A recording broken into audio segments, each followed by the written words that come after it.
ka ba o problemang legal? Huwag ka nang mag-alala, pagkat may pala.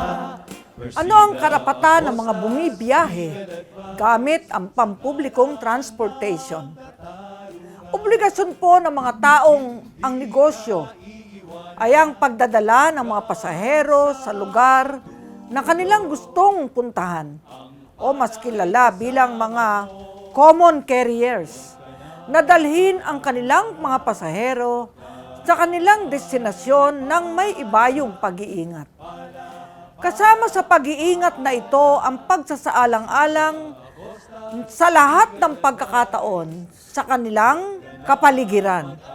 Katulad ng isang mabuting ama ng isang pamilya. Kaugnay nito, kapag ang nasabing obligasyon ay nalabag, nangangahulugan lamang na mananagot ang mga nasabing common carriers sa dinulot na kamatayan at kapinsalaan ng mga pasaherong kanilang isinakay. Maging ang sanhi ng nasabing insidente ay sadya o dahil sa kapabayaan ng kanilang mga empleyado, kahit na nga ang mga nasabing empleyado ay kumilos ng higit sa saklaw ng mga katungkulang iniatang sa kanila, o kahit sila po man ay lumabag sa mga utos at regulasyon ng mga nasabing common carriers. Ang pananagutan ng isang common carrier o may-ari ng pampublikong sasakyan na gumamit ng ibayong pag-iingat o extraordinary diligence ay hindi maglulubay hanggat hindi napapatunayan ang nasabing common carrier ay gumamit ng ibayong pag-iingat sa pagpili at pamamahala sa kanilang mga empleyado, driver o tagatimon ng kanilang mga sasakyan. Gayon din na ang nasabing pananagutan ay hindi maaaring alisin o bigyan ng limitasyon sa pamamagitan ng stipulation, paglalagay ng babala o paglalagay ng mga pahayag sa ticket o iba pa. Kahit sabihin nyo pang waiver yan ng mga pasahero. Magkaganoon man, inaasahan ng batas at maging ng sirkumstansya na ang isang pasahero ay gumamit din ng ibayong pag-iingat katulad ng isang maingat na ama sa pamilya para makaiwas sa kapinsalaan sa kanyang sarili. Para sa kaalaman at gabay ng mga pasahero, ang mga sumusunod na karapatan ay iginagawad ng batas. Una, karapatan ng bawat pasahero na makarating sa kanyang destinasyon o patutunguhan.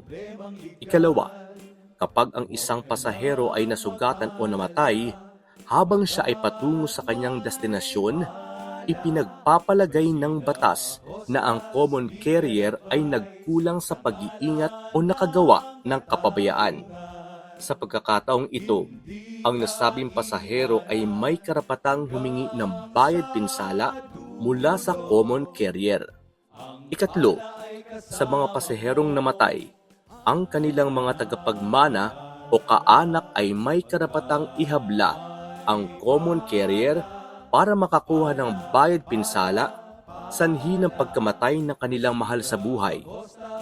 Ikaapat, bukod sa kasong sibil, ay maaari ring magsampa ng kasong kriminal ang mga kaanak ng nasabing namatay o nasugatan na pasahero laban sa common carrier at sa empleyadong may dala rito.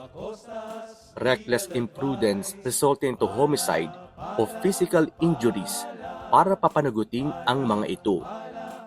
Ikalima, kung mayroon man karagdagang kapabayaan ang isang pasahero sa insidenteng kinasasangkutan ng isang common carrier, hindi ito nangangahulugan na hindi na makakakuha ng angkop na bayad pinsala ang nasabing pasahero o kanyang mga kaanak kapag ang pangunahin o pinakamalapit na dahilan ng kamatayan o pinsala ng nasabing pasahero ay ang kapabayaan pa rin ng common carrier.